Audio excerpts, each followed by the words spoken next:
Hello everyone, welcome back to my new blog. তো প্রথম রাতটা বন্ধুর বাড়িতে কাটানোর পর সকালবেলা ঘুম থেকে উঠেছি প্রায় 9টার পরে, কারণ আগের দিন রাত 3টে সাড়ে 3টে অবধি আমরা গল্প করেছি। আর এসছি ওদের বাড়ির 3তলার ছাদে, জাস্ট তোমাদেরকে এখান থেকে ভিউটা দেখাবো। যদিও এখন ভালোই রোদ উঠে গেছে আর এদিকে তো ভালোই গরম পড়ে গেছে, আমাদের অশোকনগর এখনও অনেক ঠান্ডা।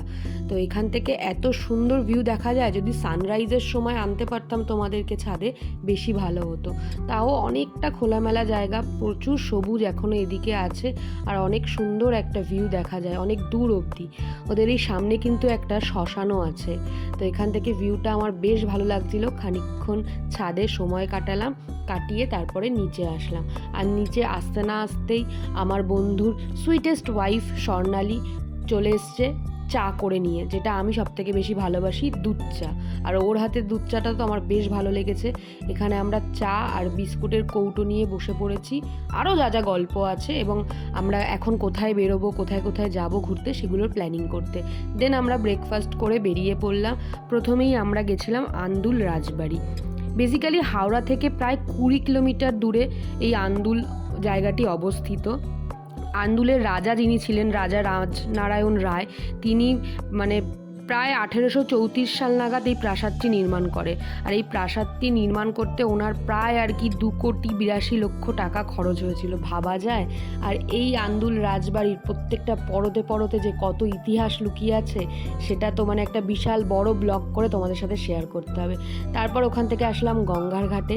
গঙ্গার ঘাট আমার সবসময় প্রিয়, কিন্তু সন্ধেবেলায় আসলে এখানে বেশি ভালো লাগতো।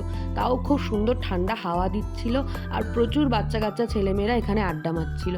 বাচ্চা কাচ্চা মিন্স যারা আমার থেকে বয়সে ছোট।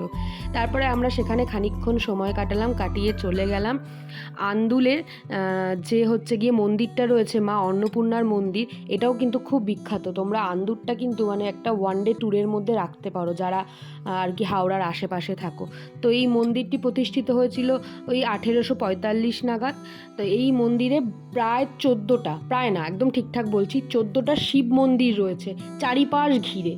আর প্রত্যেকটা জিনিস দেখলেই বুঝতে পারবে যে এর মধ্যে কত কত ইতিহাস লুকিয়ে রয়েছে। এগুলো দেখলে না গায়ের লোম খুব খাড়া হয়ে যায়। অনেকক্ষণ ধরে ঘুরলাম এই জায়গাগুলো, যদিও আমার আগেও ঘোরা ছিল, কিন্তু আমার হাজব্যান্ডের ঘোরা ছিল না, তাই আমরা আবার সবাই মিলে বেরিয়েছিলাম। আর যা রোদ উঠেছে, এখনও তো গরম পড়তেই পারেনি, তাই ফিরে গিয়ে আমরা প্রথমেই যেটা খেলাম সেটা হচ্ছে তরমুজ। এটা হচ্ছে গরমের এখন বেস্ট ফল।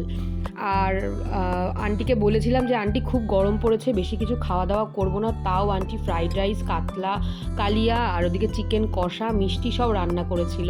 পেট পুরে খেয়ে দিয়ে তারপরে আমরা দেখছিলাম এখানে খেলা, কারণ সেদিনকার ইন্ডিয়ার ম্যাচ ছিল, তো খেলা তো দেখতেই হবে। খেলা দেখতে দেখতে সবাই এদিক ওদিক ঘুমিয়ে পড়েছিলাম। ঘুম থেকে উঠে দেখলাম ওদিকে সূর্য বাবাজি অস্ত যাচ্ছে, স্বর্ণালী হাতে 1 কাপ চা ধরিয়ে দিল। মনটা কেমন ভারাক্রান্ত হয়ে আসলো, কারণ এখন আমাদের বাড়ি চলে যেতে হবে। কিছু করার নেই, আবার নর্মাল লাইফে ফিরতে হবে। তো এটা একটা ছোট্ট রিফ্রেশমেন্ট ছিল আমাদের সবার জন্য। ওদেরকেও টাটা করে আমরা বেরিয়ে পড়লাম, আর ওদেরকে বলে আসলাম অবশ্যই আমার বাড়ি যাওয়াটাও কিন্তু মাস্ট। তারপর বেরিয়ে পড়লাম বাইক নিয়ে। রাস্তা তো এখন মোটামুটি যাওয়ার সময় চিনেই গেছি, তাই আর অসুবিধা হয়নি। বালি ব্রিজে খানিকক্ষণ দাঁড়িয়েছিলাম, কারণ ওখান থেকে মায়ের মন্দিরটা দর্শন করতে এত ভালো লাগছিল। মাকে একটু প্রণাম ঠুকে বেরিয়ে পড়লাম বাড়ির উদ্দেশ্যে। সো চলো টাটা, দেখা হবে আবার নেক্সট ভিডিওতে। ভিডিওটা কেমন লাগলো অবশ্যই একটা কমেন্ট করে জানিও। টাটা।